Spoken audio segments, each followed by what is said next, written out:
Yawando Moni, le président Félix lui-même connaît bien que notre armée est infiltrée. Ailleurs, bien, ils ont infiltré plus de 85%. Maintenant, pour éliminer l'infiltration de notre armée, tout le monde, le président Félix a utilisé les Wazalendo. Il ne peut se vivre. A utilisé les Wazalendo. Wazalendo pour l'année, puisque Bango va trahir le Moka na Bango, Bango va trahir Bango na Bango. Maintenant, au sein de notre armée, il y a toujours les trahisons. Pour moi, M23 RDF, dans le niveau de Nord Kivu, tant que va désigner Nanga. Nanga Keikuna, moyen de continuer exacté. Ils ont continué toujours les embuscades, tous les embuscades. Maintenant, dans le Sud Kivu, il y a les acteurs politiques. Oui, plan nyonso kuna. Il y a un permettant qui va armer. Oh, les abisso, trahison, toujours trahison. Il y a un abisso qui est la minute autre la bino awa. Ce qui va Wazalendo ou vira et les gars qui sont dans il y a M23. Maintenant, depuis lobby, parce que là qui, oh victoire, quand la militaire te contrôler au vira. Il y a plus de 5 camions remplis plus de 2000 militaires. Ougandais, Kenya, Sud-Soudanais et autres militaires.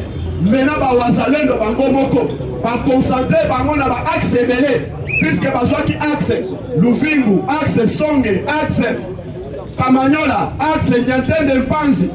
Yawando Moni, pour que Bango pour attaquer axe Kamanyola ou Vire. Maintenant, Wazalendo va suivre tous les axes Nyoswan.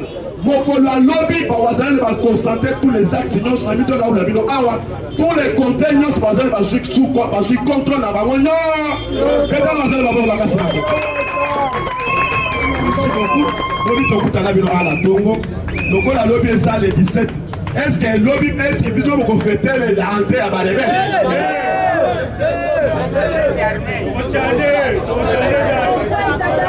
que vous fêtez le 17 mai à Balével? Vous savez l'État à suspendre les dates à Balével Wana. Pour finir, ministre de l'Intérieur depuis lobby, il est pas se vivre. Ministre de l'Intérieur depuis lobby. Il est la cour constitutionnelle. Atiki lettre à lobby et Sengeli va dissoudre et puis va dissolution. Il y a 4 partis politiques. Maintenant, tu as dit que pour la ligne au Bossani ensemble, au Bossani incident, au Bossani en vol, au Bossani chef de la matata politique, ce sont les rebelles. Maintenant, accueillir à Pessina nous 4 partis politiques. Et l'autre parti politique, ça peut perdre la politique en âme, mais je suis président de la République à bas. Accueillir à Pessi Malamoko CRP, il y a Thomas Lubang. À Pessi Malamoko ADCP, il y a Nanga. À Pessi MLC, il y a Franck Tchong. MLP. 4 partis politiques, c'est gagné par dissoudre à l'immédiat. Puisque ce sont eux qui ont participé à la mouvement insurrectionnel. Après cela, tu as vu que Sengeli est cité, et Sengeli est Chelde, et Sengeli en vol, et Sengeli ensemble, et puis Naba Moussou Souol Bao Vatican. Puisque dans les États-Unis, c'est tout classé, tout nettoyé classe politique, c'est-à-dire le parti politique à Mikolekoya et que vous allez bien dans le Congo. Je dis un vrai merci. Merci. Ah, Waza. Comment tu as Wazalé dans ma bouche? Comment tu as Wazalé dans ma bouche? Nous avons dit ça, un fait que beaucoup n'a. Mais nous avons ça. Lolo, nous en avons un. Frédéric Couteau. Mais nous avons un prof pour être à d'autres qui n'aiment pas le côté où on va béguer rapide. Diplomatie, il faut. Bana baza quelque part, faut Zwanda le plus vite possible. Il faut mettre à 2 bords, 3 bords. Ça veut dire qu'il faut mettre à 3 bords, 2 bords. Il faut encourager le prof là-bas pour pas qu'il y ait le plus vite possible. Problème d'enfants, moi, mes enfants ne sont pas ici. Alors, on va noter. Il doit vivre. Salut au garant de la nation parce que je dois te saluer. Salut à ma première dame, maman Denise, maman conseillère, maman ambulance. Je salue la conseillère du chef Johanna. Je te salue RK, je te salue tout le monde. Je salue le commentaire. Il doit vivre. 1. Judith Toulouk. Yonas Migi, vos arabes ennemis. Na tous les gars, Judith Toulouk, Yonas Migi, vos arabes ennemis, Nasmig. ministre ya travail asali musala na ye na fonction na ministre ya finance balobi ke basalarié bazwa mbongo autant mais pourquoi olingi te kosigner yango et elle est allée même à suspendre le ministre du travail pour un temps parce que c'est premier ministre n'a pas la fouette SMIC c'est un mot il y a un mot diminutif il y a un mot ils ont allongé un monsieur qui travaille a droit au salaire et quand on parle de salaire ils ont monté du 1er jusqu'au 30. Quand vous dites que vous avez de 7 à 15. Ça aussi c'est un 23 côté Nidi. Il y a un bon Yaba. Premier ministre a aussi le SMIC. Alors que les travailleurs ont droit à leur salaire. Congolais, tout le bateau va rater. Parce qu'il y a ça moi aussi. Aussi, il y a les balles et pas mon balle na yo. Biso même les balles et pas passer na biso. On a dit que maman nous caté. Je dis la vérité. Elle a quand même sa valeur, on a mis sur ma commandant, il te pèse ça va congolais. Donc pour lui, si toi tu continues toujours, au moment où la biso pour tel mais là tu vas démissionner. Parce qu'on en a marre, il y a bâton qui va freiner Fati. Vous savez, lorsqu'on dit on met les bâtons dans le roue, ça va limiter le temps pour la bière. Bon, je dis que le problème, on se va alimenter, tu vas se placer pour la compte à Félix. Il devait se vivre. Parce que Fati est là, n'expliquez non. Fati est né Chilombo. Mais avant les élections de 2018, il a embrassé le nom Tshisekedi. Ceux qui sont cassés comprennent, il y a un distinguo entre Tshisekedi et Tshilo. Tshisekedi, c'est celui qui donne la réjouissance aux gens. Tandis que Tshilombo, c'est un grand gouverneur, un grand dirigeant. Donc Fati a aussi la mêlée entre Tshisekedi et Tshilombo. A s'appelle Sabino, pendant que lui-même c'est un grand monsieur, on s'est reconnu au monde entier. Comment va l'unir réjouissance, c'était Balinga Tole Laga. Quand il y a rébellion, détournement, donc on dit que nous sommes venus à la caméra au matin, mais on va aller à Mungwebele. Et parce que dans les buissons, tout est là-bas. Non. Congolais, j'aimerais aussi parler à la ministre Moko Somoloa. Vous voyez bien, le gouvernement pour profiter de ça. C'est lui qui est au pouvoir. Je vous dis la vérité, c'est nous qui sommes au pouvoir. Et ces pouvoirs, nos collègues ne vont pas nous douter. Il n'y aura même pas échange. Avec qui? Parce que le pouvoir de l'UDPS, c'est il y a distinguo signification à mon UDPS. Namutu Nayo, aux accords de l'UDPS, Union pour la démocratie et le progrès social.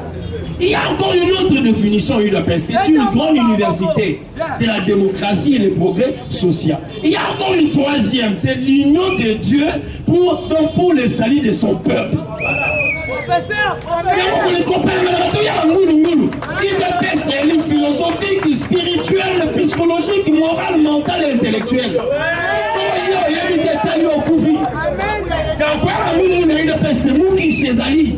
L'esprit existe. L'essence, il y a combien d'années? Il y a pendant que nous avons l'intelligence et la sagesse. Et il y a pas vivant. Combattant. J'aimerais dire, Nabato, gouverneur, moi, j'étais soutenu ici contre Deloka Songo. Il y a des gens qui ont appuyé Deloka Songo. Mais oui, Bissonnet, ton côté là, yo. Bissonnet te défendre, comme le gouverneur. Surtout moi qui te parle, moi j'étais soutenu pauvre gouverneur. Si tu es gouverneur, c'est par rapport à notre soutien. Alors, bateau baroya pour être contre Bisso. Pour tel Ezlamabé, comme ce petit Patrick, voyou, un idiot qui ne sait même pas écrire et lire. En ce moment, Bisso doit agresser lorsqu'on va intervenir. Patrick, Sotoyo qui intervient. Quand tu vas intervenir, nous aussi on va aussi intervenir. Après l'action, il y a ce qu'on appelle la réaction. Toi agis. Tu verras la réaction à l'UDPS. Nous sommes l'UDPS. Et tu es venu bien à l'UDPS par rapport à notre âge politique. Il y a des coups, il y a qui n'ont que 5 ans à l'UDPS. Et ils ne peuvent rien parler. On n'a pas besoin qu'ils ouvrent leur gueule, pas badinoter, non. Chers combattants UDPS, il faut être fier d'être combattant UDPS. Être fier d'être ceux qui étaient derrière les messieurs au monde entier, les maquiller. À l'Oba, même si le soleil tombe sur ma tête, je n'irai pas. Eux-mêmes qui sont allés jouer à la boue reviendront ici. Bazonga paix. Quand tu n'as jamais perdu Bazonga, Bazonga. Parce qu'on est là, tous les petits voyous qui viennent jouer à l'UDPS. Non, on ne peut pas accepter. Il a passé. Il y a un Patrick Zontita. On Luka, nous est là pour qui? Parce que ce que tu as cherché, tu le trouveras. Et tu relaxeras que nous sommes UDPS. Combattant, Makambia travailleur. Je suis congolais. J'aimerais voir les travailleurs congolais être bien. Ton bois est la sous-traitance. Vous pouvez même le mot le dit, sous-traitance. C'est un dessous de traitement. En dessous, c'est la sous-traitance. Oh, traiter bien, on a menacé, ça c'est l'animosité. Comment toi tu n'as pas de salaire, tu viens travailler par jour. On t'amène même au-delà au travail. On t'amène même plus de travailleurs supplémentaires. On est là. N'importe quoi, nous te sommes comme sous 3 places. En ça, 2 heures. Parce qu'il va faire la totalité, il y a 6 heures de temps, 7 heures de temps de travail. Nous, au-delà même, il y a un travail. Et si Manango, 2000 francs de transport. Pendant que le transport coûte 8000 francs, 12 000 francs. Et après, il y a même la tombe, et vous venez, il n'y a même pas la nation. Bon, comme je vois ici, chers combattants, c'est dit, tous ces gardiens qui sont là pour garder les magasins, il y a ça là pour la sécurité. Il faut que le commissaire porteur, avant le combat, non, c'est quoi juste? C'est ça la sous-traitance. Mais comme on me met ça on me met ça, il y a ça pour la moussa, on me met ma marchandise, ça pour la sécurité. Et moi, partout là, pour l'angle la bango, bien. Il te paie ce vivant. Il te paie ce vivant. Ça, c'est défendre aussi nos amis. On doit parler pour eux. On doit mettre en garde tous ces Chinois, Indiens, Pakistanais et tout cela. Pour mettre en garde. Si nous ferons nous ferons comme nos frères, pour tomber dans le sac, pendant qu'il est gardien. Et puis de suite, quoi? Aussi, mais sa policier, sac nayo, imbécile. Il y a sa policier à Congo. Tu parles aussi, mais sa policier sac. Policier à moi, on a vu son police nationale congolaise. On a mis sa valise. À qui il va Niama. Il est là pour la nation. Il doit sécuriser les personnes de leur bien. Ils n'ont pas mis la valise. On a sabotage au peuple congolais. Les policiers nous représentent, nous Congolais. N'est-ce pas? Et au-delà même le militaire. Ils sont là pour sécuriser la nation. Yo commissaire chauffeur na yo. Yo. Moi je suis un enfant militaire. J'ai dit mais je suis un enfant militaire. Je connais ce qu'on appelle un soldat militaire. Je ne suis pas un enfant policier, mais militaire, j'ai dit militaire. Si on va plaindre ma militaire, nous, enfants militaires, nous nous lèverons pour sauver l'honneur de notre armée. Car nous sommes dans l'armée congolaise, une armée forte. La fois dernière, un monsieur ne m'a pas compris. Le Congo est une nation forte. Nous avons combattu la Deuxième Guerre mondiale.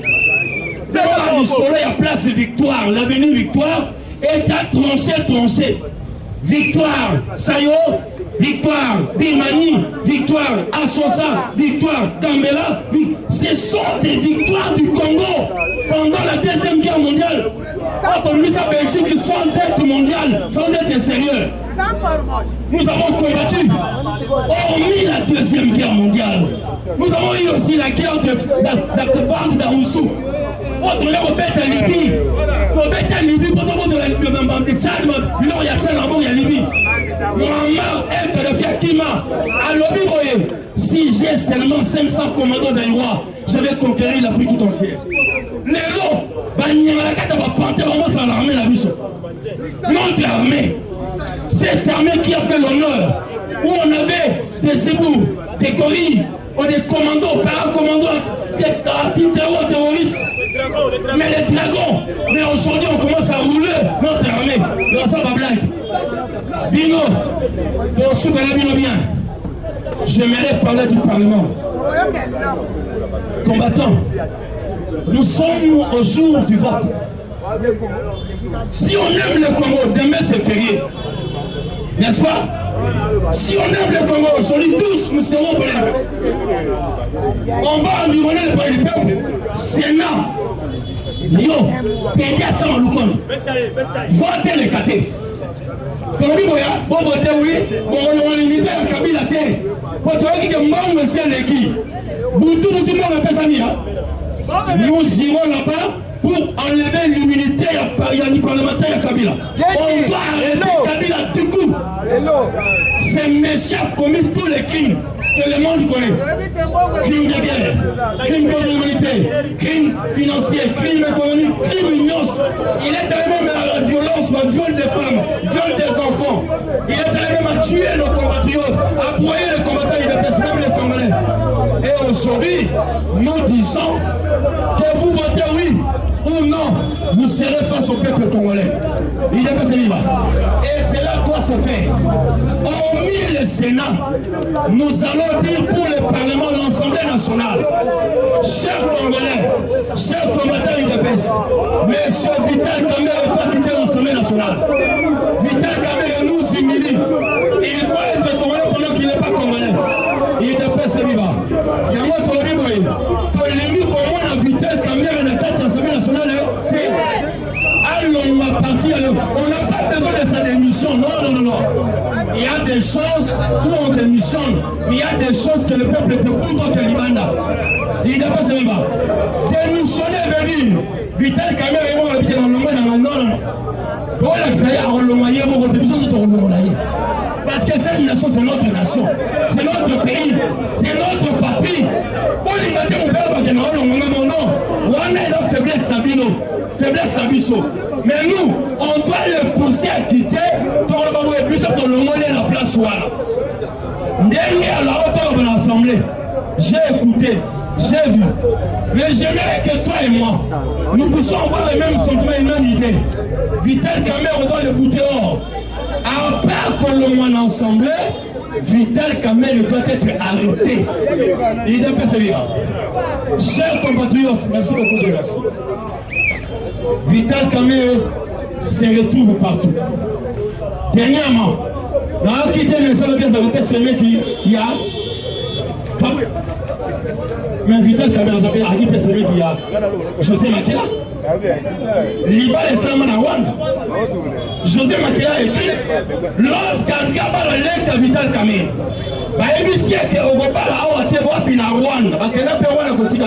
Vital Kamerhe était présent. Si j'aimerais vous rappeler, nous avons l'UDPS un méchant Moukouse Badaki Moubaki. Moubaki avait dit un jour, Bakena na Rwanda, à mon amoko ya Kamerhe na bande kwa Kamerhe. Bakomi na Rwanda, Kamerhe s'est déplacé avec ses frères.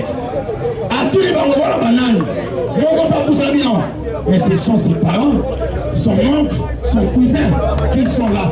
Donc Vital Kamerhe a des parents au Rwanda. Ce sont des cousins et frères. Mais ici au Congo, il va nous déranger. Il est passé là. Il y a un Tolobi pour citer Awa Tolobi, na Kamerhe, na Kabouya. Ok, Libanda, j'ai dit je vous dis. Il est passé là. Combattant, ça aussi c'est votre faute. Nous avons toujours dit, nous sommes un parlement. Le vieux Etienne considérait le parlement debout. Lorsque les gens viennent faire ceci, il faut les corriger. Vieux Etienne, il était docteur en droit. Docteur à Katianga. Comment on va déranger? Alors il a dit ça, oui. Et il est personne. Je Étienne, si vous voyez des gens déranger une place, il faut les donner le coup de poing. Leur donner le coup de poing. Mais je me suis posé la question, il est docteur en droit, parce qu'il a donné un coup de poing. Juridiquement parlant, c'est une infraction, tout ça de si volontaire. Mais pourquoi il a permis? Il a permis parce que les gens dérangent l'IDPS. Quand tu déranges l'IDPS, il faut avoir des coups de poing. Bété et Botou, ni en somme normal, donc c'est la question du jeu. Merci, merci. Vous mettez la preuve Maboko. Vous mettez la preuve Maboko.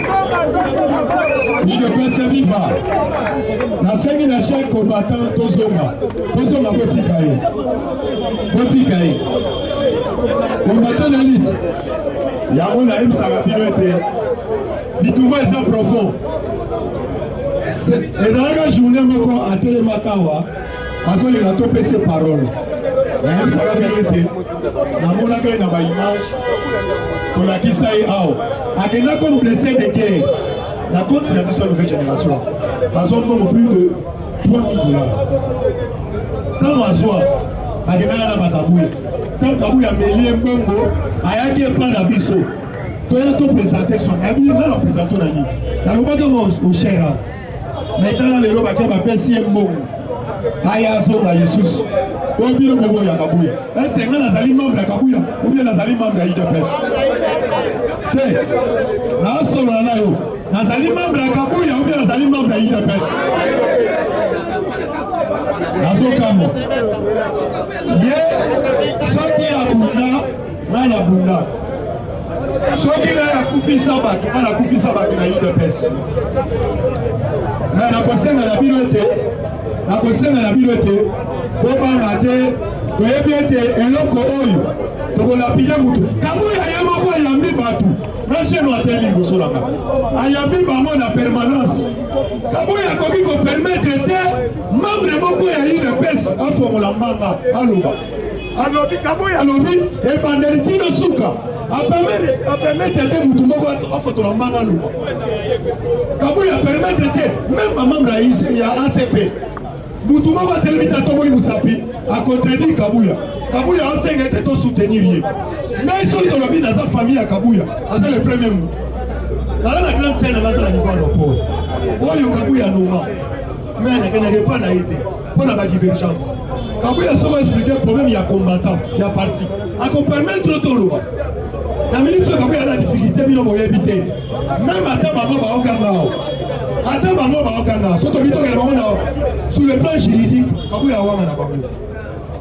Pour ça la politique, pour ça la sentiment, ma pression bonne, là c'est que dit, maintenant Kabouya c'était. 20 $, 10 $, coûte ma paix, c'est pas beaucoup de dollars à la tête. Il ne peut se vivre. Vous m'attendez ça, il ne peut se vivre. Les amis locaux, on a la maîtrise à gâter. A Kenda Sala, Biso Peto Sala, Biso.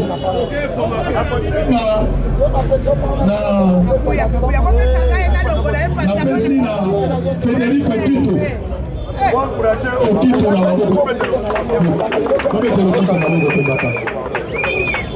il est pensé vivant. Il est pensé vivant. Voilà maman. Maman Masso, doit tirer attention que la tension est tellement forte. Doit dire que tout ça, ce sont des jeux pour déstabiliser notre pouvoir, notre parti. Mais tenons ferme, il ne peut se vivre. Il ne peut se vivre. Donc tenons, papa il tient encore que la politique c'est la guerre des nerfs. Il faut avoir des nerfs solides pour faire la politique. Bien, donc même l'actualité est Zaliboé. Nazomanda par rapport à la date, il y a lobby le 17 mai. Le 17 mai, on a dit que ça c'est la fête des armées moyennes. Mais là, il faut mal le 17 mai par rapport à l'histoire. Parce que parce que l'armée, son histoire de la force publique va créer en ordonnance coloniale, pas décret colonial, pour créer la force publique. La force publique a été créée le 17 novembre 1887. Il n'est pas ce vivant.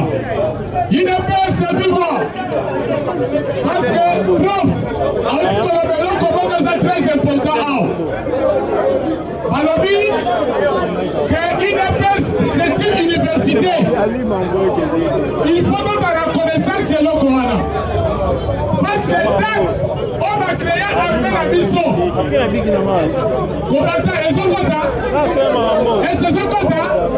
Parce que date va créer armée la mission. Ça a été le 17 novembre 1887. Alors, date, on aurait fêté la fête de nos forces armées. Dans la bénédiction des forces de mission et armée la mission, faisons le 17 novembre. Ceux qui m'ont montré le 17 novembre, parce que mon bout était un autodidacte, ils connaissaient l'histoire, il y a armée.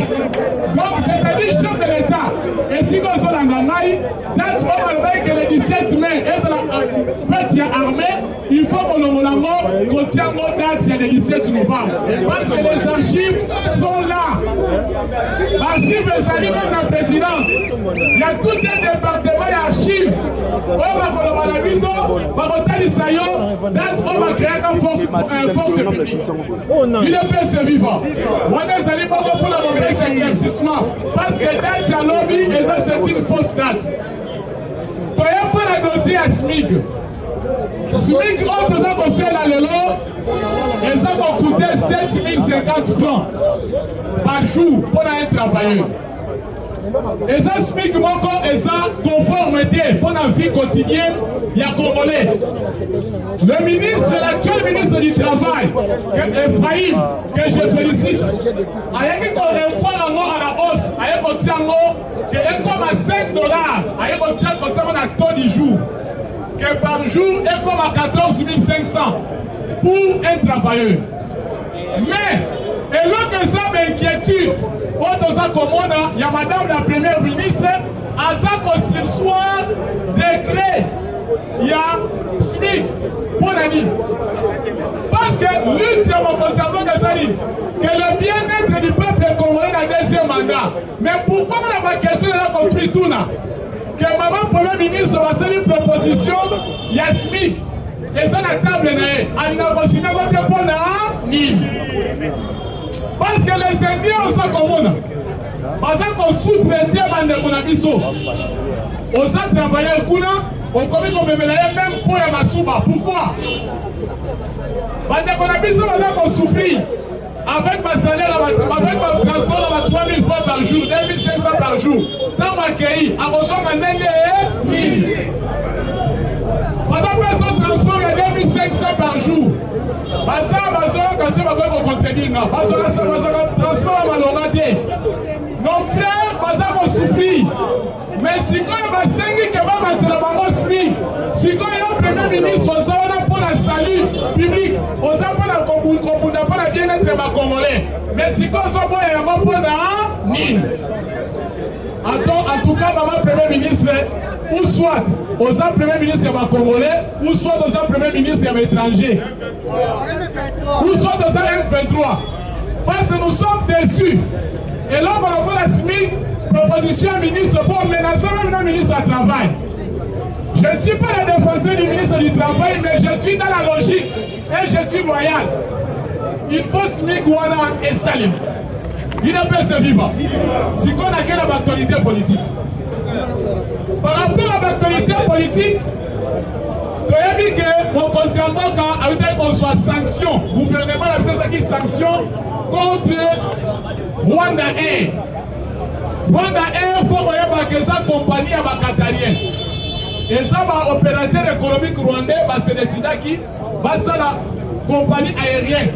Moutaïta que Rwanda Air qui t'a awa, c'était Azaria Souroubé Rwanda, parce qu'il y a intérim dans le ministère du Transport. Il ne peut se vivre.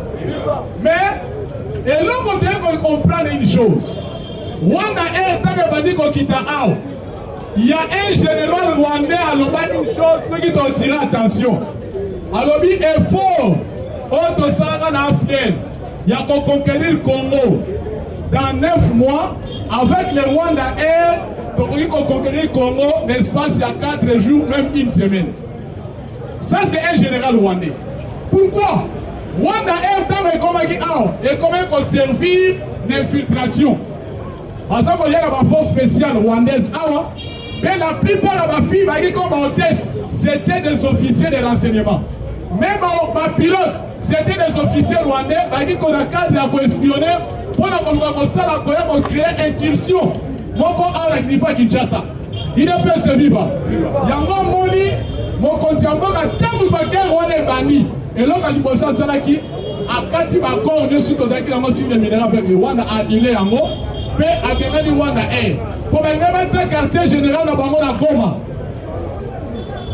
Mais là, avec la guerre, le gouvernement qui est plus loin, il y a menacé Rwanda Air et utilisé l'espace aérien à Bissoté. Dans le mouvement, on est comme ça là, Rwanda, Poti Congo Brazzaville, 2 heures, mais dans le privé qui va l'espace aérien, on va comme ça là 4 heures. Et comment on peut goûter un coup et belé. Il y a un moment que compagnie est quittée parce que les gens dans l'action, sur 100% d'action, Qatar na Rwanda Air à la 60%, Rwanda Air à 40%. 40% des gens sont opérateurs économiques. Il y en a qui savent que Rwanda Air c'est une compagnie qatarienne. Il y a un moment que ceux qui sont américains, qui Qatar, à Congo, c'est parce que Qatar, ils ont joué jeu à ma français. Il n'est pas ce vivant. Qatar n'est pas avec nous. Qatar, ils ont joué jeu à France. Qatar, ils ont défendu l'intérêt naïe.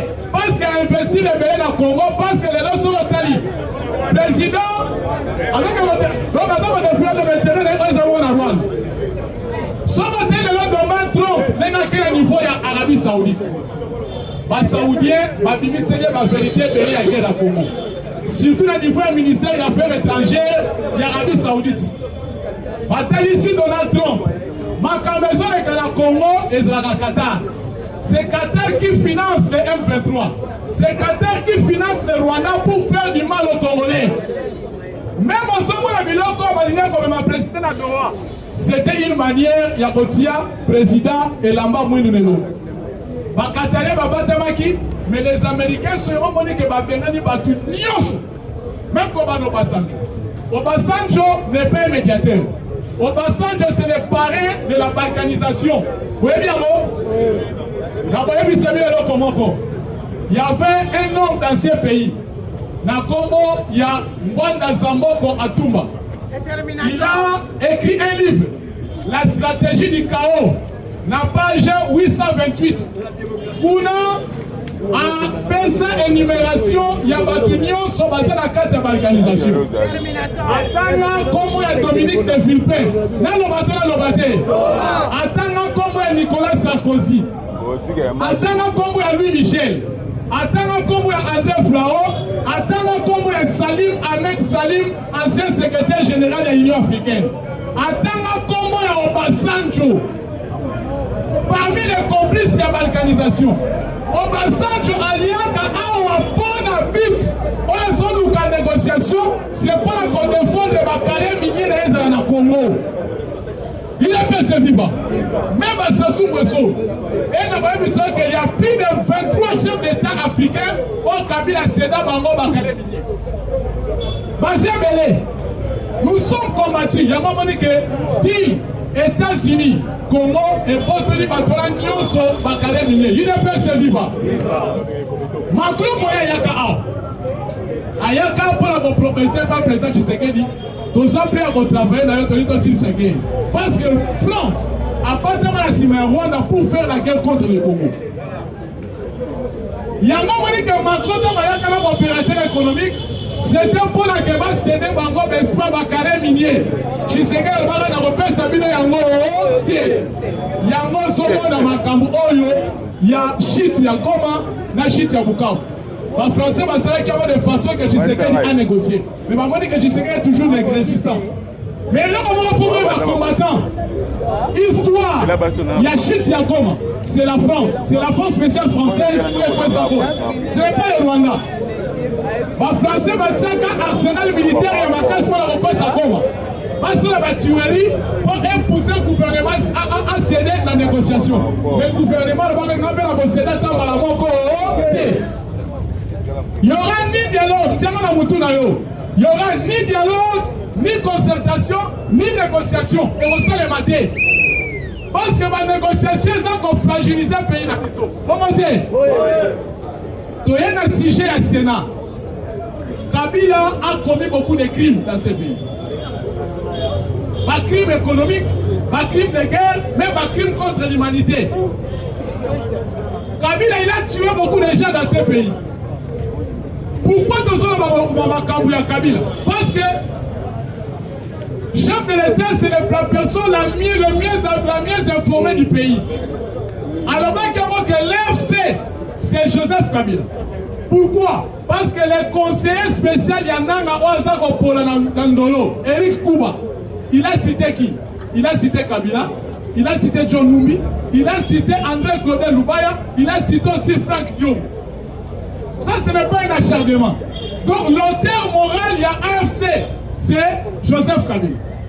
Donc, un plus loin, après la mort de Cobra, Moutouya, Mobondo, Tababomier, et quand on a chargé des opérations à Mobondo, Saddam, Serge Iboula, alors Binim, Mouta Finance Nabiso, et Sali Bongo, Joseph Kabila, l'autorité morale y a pas perdu.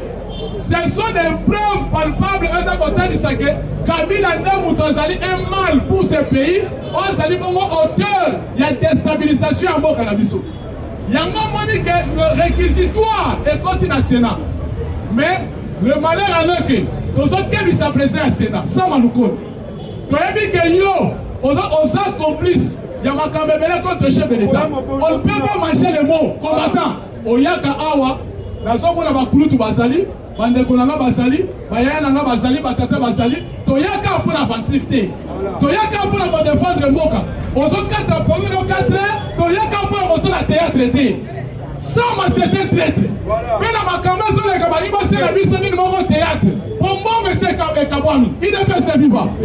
Il y a quoi dans un maître bango en garde. Oui, pour avoir ça théâtre. Oui, pour avoir ça théâtre. En face du PLP, on a mis l'INA là-bas.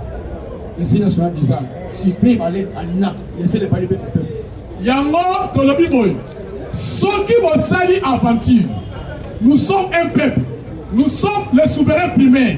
Nous allons écrire une pétition, nous recevons un avocat, nous allons saisir cour, et la cour va suspendre toutes les activités du Parlement. Bon matin. Nous allons saisir le procureur près de la Cour constitutionnelle. Et il va suspendre toutes les activités du Parlement. Parce que ces activités, elles ont la capacité, elles ont habilité à procureur près de la Cour constitutionnelle. À suspendre en haut.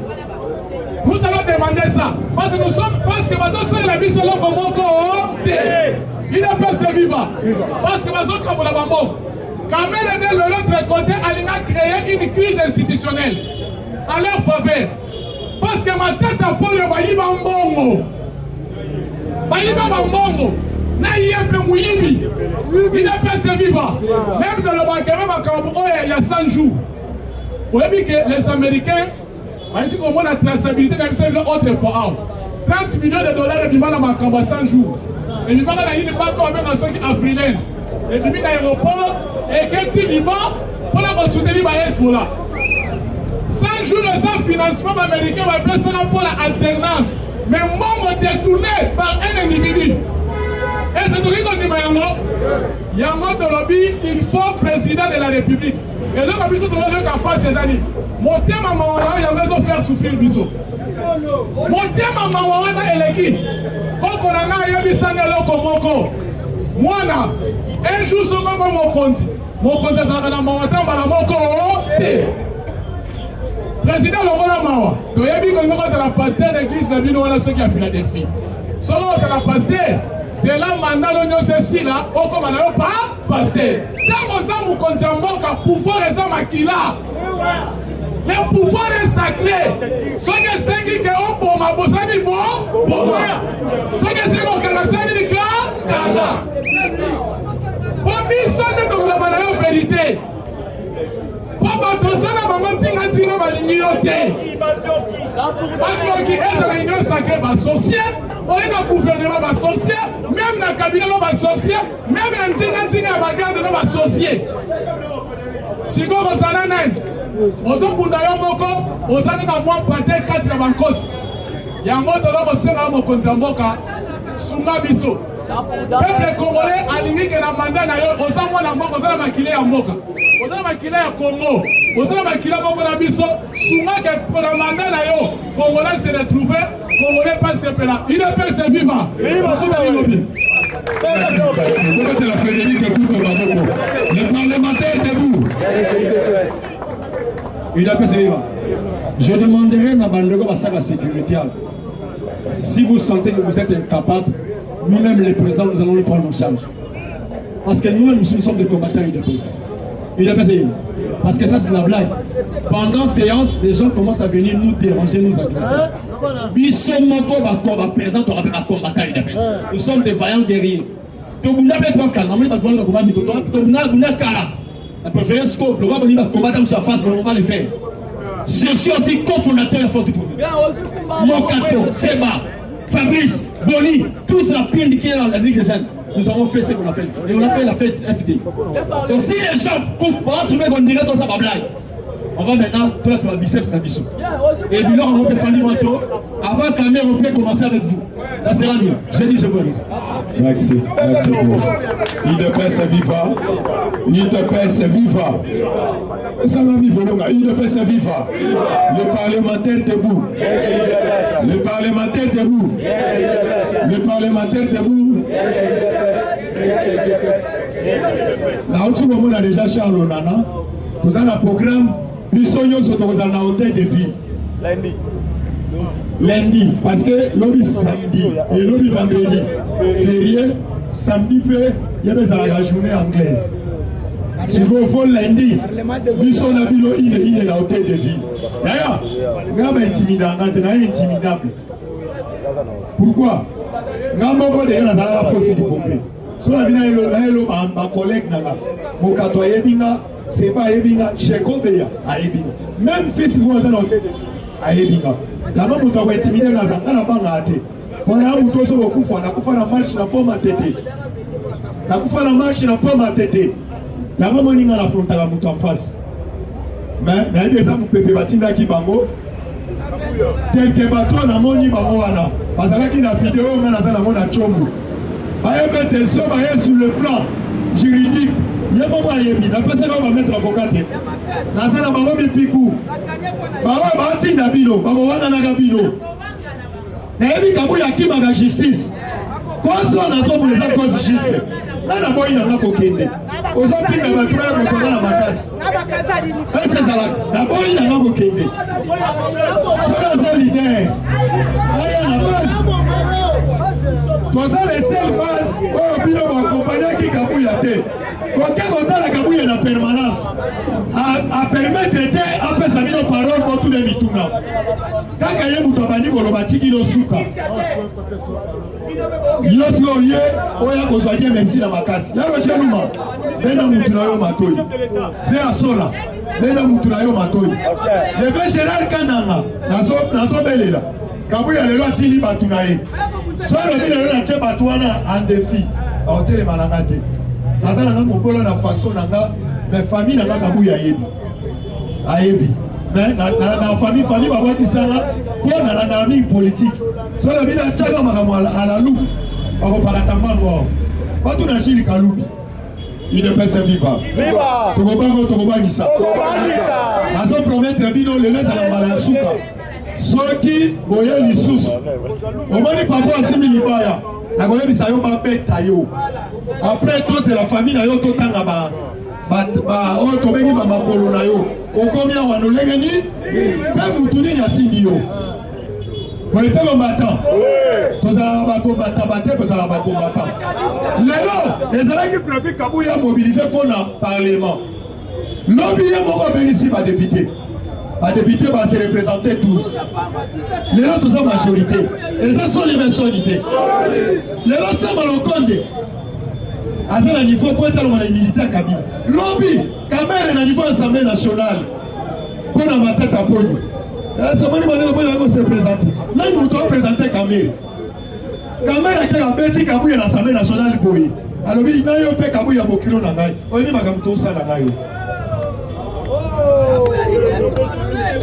Parmi bateau bati na bino Kabuya Sidaki et Fakin na cité Oya asitaki 4 personnes bango basoutenaki na makambo elekaki na mboka oyo eza asitaki Nyamuya nazopesa oyo tobengi Dr Otis bobetela nano Otis maboko bokende te parce que nayebi déjà mon grand frère azali wana te bobetela pasi maboko UDPS viva. Les parlementaires debout. Les parlementaires debout. Les parlementaires debout. Allez, Fati, toi. Fati, toi. Fati, toi. Bonjour à tous. Bonjour à tous. Bonjour.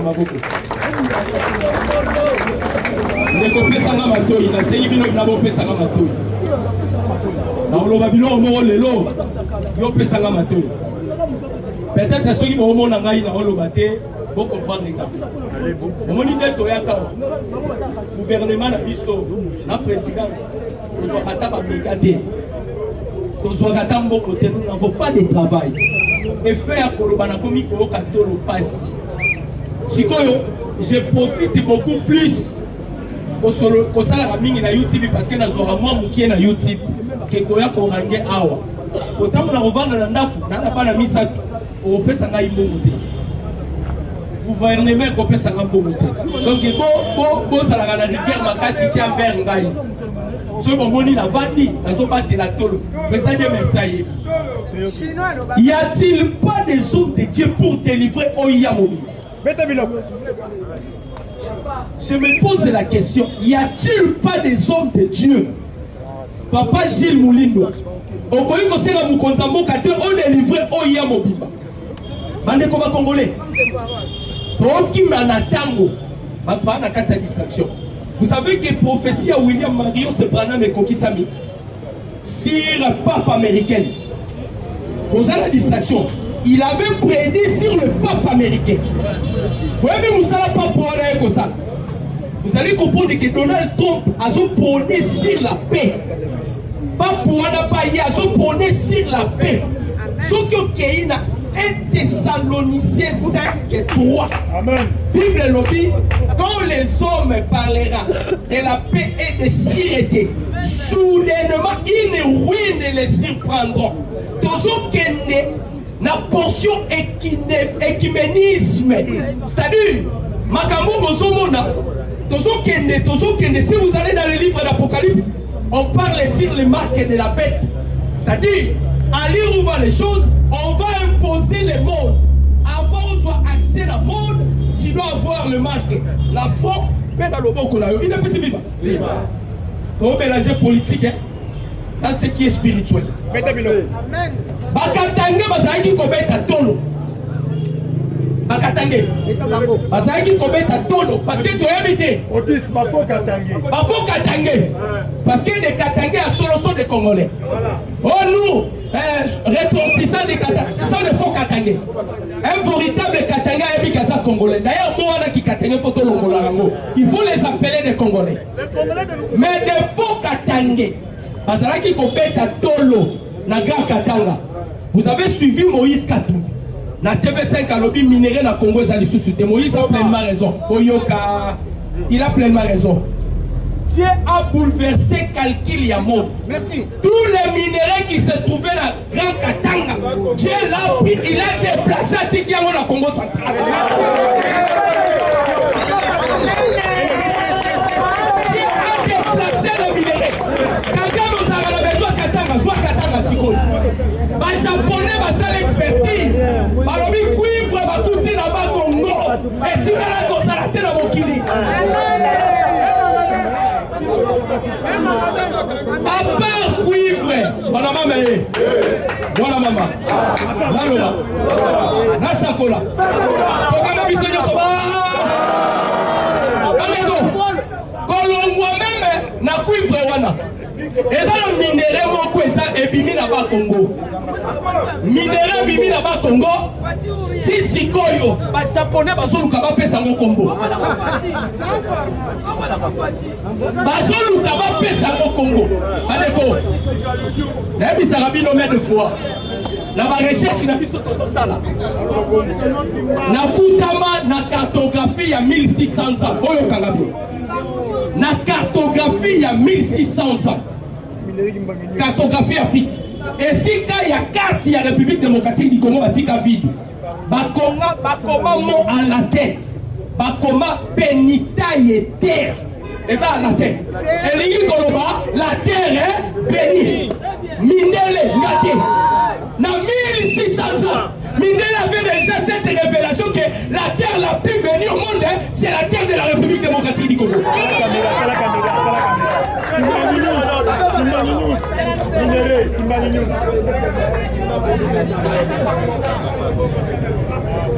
Les Congolais, triste. Quand je regarde les Congolais, moi, ça n'a pas. Nzambe à Zamana. Nalina Bakisaka Kailoko. Toyaka Naïm Sibino, ça c'est une université. IDP c'est une université.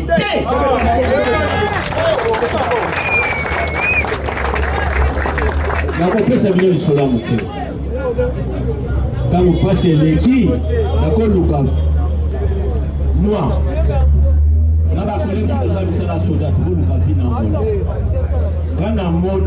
première ambassadrice israélienne d'Angola, Aye, à Lobi, Boyokanga, israélienne, la première ambassadrice d'Angola, ça dit moi la moitié. Babenga Nae. Botu na makamini aloba. Aloba boye. Lelo ezali mercredi, n'est-ce pas? Pas le jeudi. Yawa Soyokanga. Moïse a fait une erreur. Olandangai, moi présent. Pas journaliste en Angola. Moïse a fait une erreur. Moïse a fait une erreur. Le véritable Israël, c'est ça. Lelo jeudi, Nzambe Soyokanga ya Congo.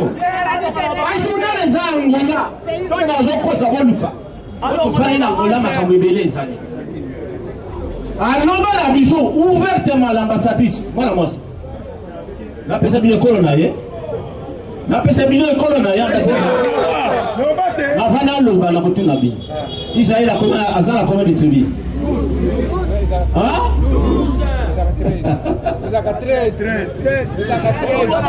Nalobi soki bozala ba pasteur ya solo awa na Congo lelo bazwa mbongo ki na Israël bana ne kotuna tribu Congo para ni za Israël voilà la solution c'est vivant il est c'est vivant mon maman problème na biso ba Congolais et l'autre ya mabe pas ba Congolais la bisa na biso ba Congolais tout ça c'est sous-estimé biso. Moi je bénis Dieu parce que Dieu a permis que Tshisekedi soit le président de ce pays. Président Félix il place au sana oya ozoyoka dans le makamé de foi. Le président Félix, si vous êtes en vie, c'est parce que vous avez la garde de corps et bénédicté. Si vous êtes en vie, parce que Dieu a permis que vous soyez en vie. Et votre protection, ça ne dépend pas de tes gardes de corps. Protection, elles ont dépendre de Elohim. Vous savez pourquoi? Parce que le président Félix a su mon compte. Hormis roi Salomon dans la Bible. Dans la Bible, hormis Salomon dans la Bible. Si c'est quelqu'un le seul président à même biso na martyr à sa prière mi balé mon quoi c'est qui pardon pour la prédécesseur na yenyoso yami bala sali prière à lobi nzambe na mayele te kita ya kovanda na Congo. Dieu a quitté le ciel. Dieu a décidé d'accompagner Tshisekedi na nyonso sala Bible solo baboye. Dieu honore ceux qui l'honorent. Tshisekedi lokola honorant Nzambe, Dieu en a décidé d'honorer Tshisekedi. Voilà pourquoi Nzamba comme Kobundela Tshisekedi. Toyena 1588. Deuxième cartographie. Bakomi Iderium terre ngate minere ne basokoma esika ya carte Congo bakomi Iderium terre c'est toujours à la terre qui veut dire la terre des juifs c'est qui veut le véritable juif c'est le peuple congolais le véritable juif makambo na soya bisabino minere bayebi boyoka mwana mama ye mwana mama naloba nasakola nana Mukongo je suis du Congo central mais nangina ebisabino parmi ma peuple le plus béni au monde baluba bazaba béni pour ça la maséquité amen na baluba bazala canadien tribu amen bazana balevi bazana bashida balevite nzamba bongisa bango pour les sacerdoces bashida nzamba bongisa bango pour la royauté si c'est qu'il qu'on soit pouvoir et c'est là qui dans sa préséance de Dieu Dieu préparait l'homme parce qu'il savait bien que le Congo était vendu dans l'occultisme. Nzamba c'est là qu'on préparait Moutou pour venir délivrer la République démocratique du Congo. Tshisekedi a la clé que Dieu lui a donnée. Ce n'est pas Tshisekedi. Bandeko, je vais parler de votre président. Nation, s'il y a numérologie. Tshisekedi a sa chiffre 11.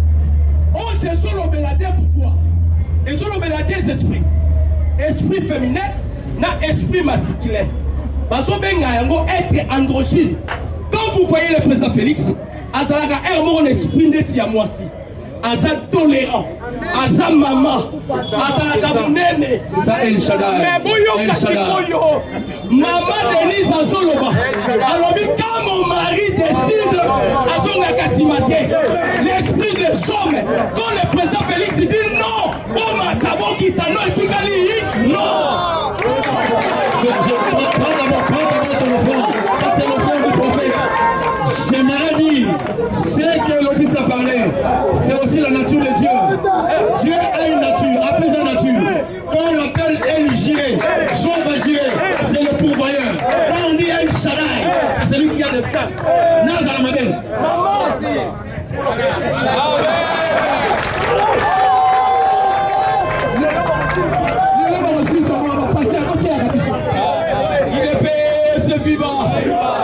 Le parlementaire debout, Nana Mamaye, Naloba, Nasakola, Apanza, Togan Nabisoyo Soba, Bamindele, Balobi Nabiso, l'Afrique est le berceau de l'humanité. Ngate, Lineli. Tobali kokota la profondeur. Na ke kofongola livre ya Job. Bazolo ba premières œuvres de l'Éternel et ça hippopotame. Na songi na hippopotame balobi, ils vivent dans des lacs, dans des fleuves, dans des rivières. Surtout la fleuve la plus douce au monde. Baminele balobi boye. Le monde, le fleuve la plus douce au monde, c'est le fleuve Congo. Na bani lobi si le fleuve Congo le fleuve le plus douce au monde, c'est que le premier des œuvres de l'Éternel a été créé encore. La création du monde est Salamanako. Voilà pourquoi nous avons tant de richesses. Avec la langue ministre Kizito, Takabo Mamaboko. Si le président Félix, son nom aussi va changer, il ne sera plus Félix Antoine Tshilombo Tshisekedi, il sera Félix Honoré Tshisekedi. Bien parlé. Naomi Tomé est le ministre Kizito Takabo Mamaboko. Le ministre Kizito Moussalo Sali tozo félicité yo. Lelo yo. Bazone nyonso ezalaki occupé par Yabaïam 23 et ça déclaré comme la zone rouge. Tozalaki na mama Samba awa. Ok, tozalaka na nyongo ya CRGL. CRGL les organismes internationaux où ils ont occupé kaka minéraux. Et vérifier kaka minéraux sont dans la zone rouge tout comme ça. Trois voleurs. Ils ont participé à CRGL dans le baraté. So aniba loba, ozala banyo. Grâce à ministre Kizito Pakabom. Tofuti mbongo to avancé dans 2025. Mbongo mususu. Maintenant tokomi bato soki to lobby, même les Américains va s'incliner. Et puis ministre Kizito a été plus loin. a lancé ezali bongo vision pour la minéraux ebimi na Congo. Bandeko balobi réserve ya cuivre artisanal non exploité. Nathalie Nzambe na bino Nzambe kwa sakidila. Tu as béni le pays Congo. Tu as béni ce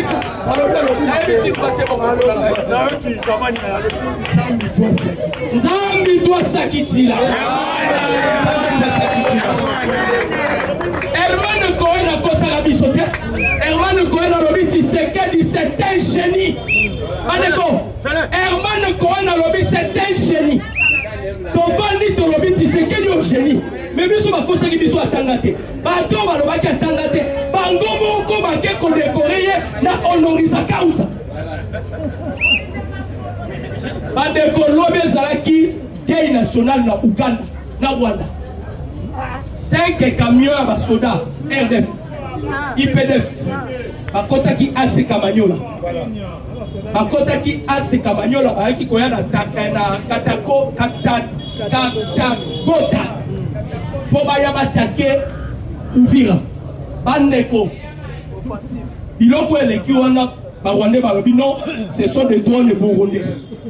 Barobi Batbabomi, Moutouabimi vivante. Moutabimi vivante.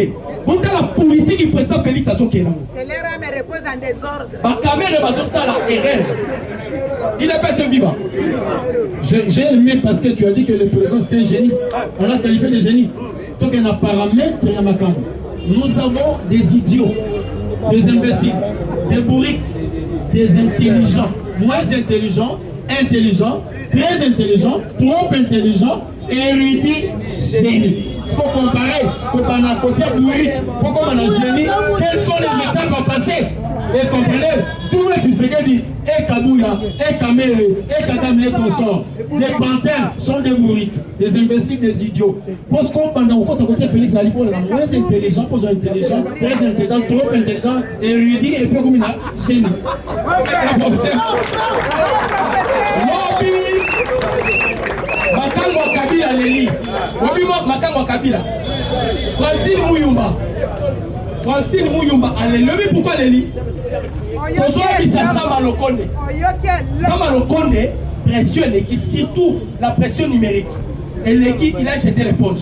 Mais on nous a informé, Momo et Tamboli. Moutakoti si Momo et Sakabase. Et pas un sénateur, parce que les lois sont examen réquisitoire. Il y a un dossier pour la lever à l'humilité à Joseph Kabila. Kabasele a Tambousi Momo et pas un sénateur. Problème est ça, Boé. Bango Basobo Sada, Bandeko. Espace. Amen. Le temps que nous avons, c'est le temps du peuple congolais. Ce qui va salir blague, qui va député, on a besoin de chômer. Donc, on a l'Assemblée nationale. Amen. Donc, bloquer, Moutako Tate, Moutako Bimate. Maintenant, on va comprendre qui est à la tête de ce pays.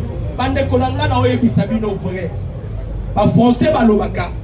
Ce qui est extraordinaire apparaît, ce qui est ordinaire tombe au profit de ce qui est extraordinaire. Bande Kolanga yi tomoni Tshisekedi bozomona à la tête de ce pays. Adam mutu normalité. Azam tout normal est. Voilà pourquoi j'ai toujours dit c'est un Dieu à mort. Donc pourquoi la Lobarabongo? Parce que lorsque Dieu donne une mission à une personne, Dieu va donner toutes les potentialités à ces derniers pour réussir la mission par laquelle il nous a apprécié. Mon cannabis au Congo est les réserves mondiales sur tous les plans. En 2030, on parlera sur la transition énergétique. Mais qu'il y a besoin de la République démocratique du Congo. Dans un problème, il y a pollution dans le monde. La forêt équatoriale c'est le seul forêt pour épargner le monde devant la pollution. Devant la pollution, tout ça, je vous remercie.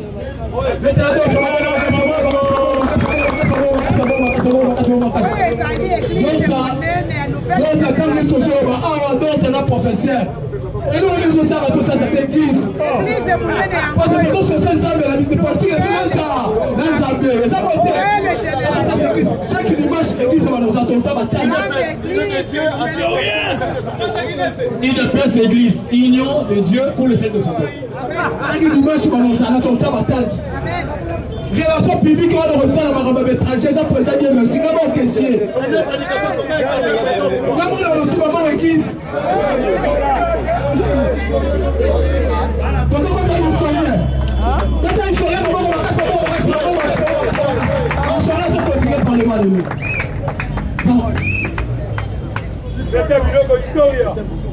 IDPS, viva! IDPS.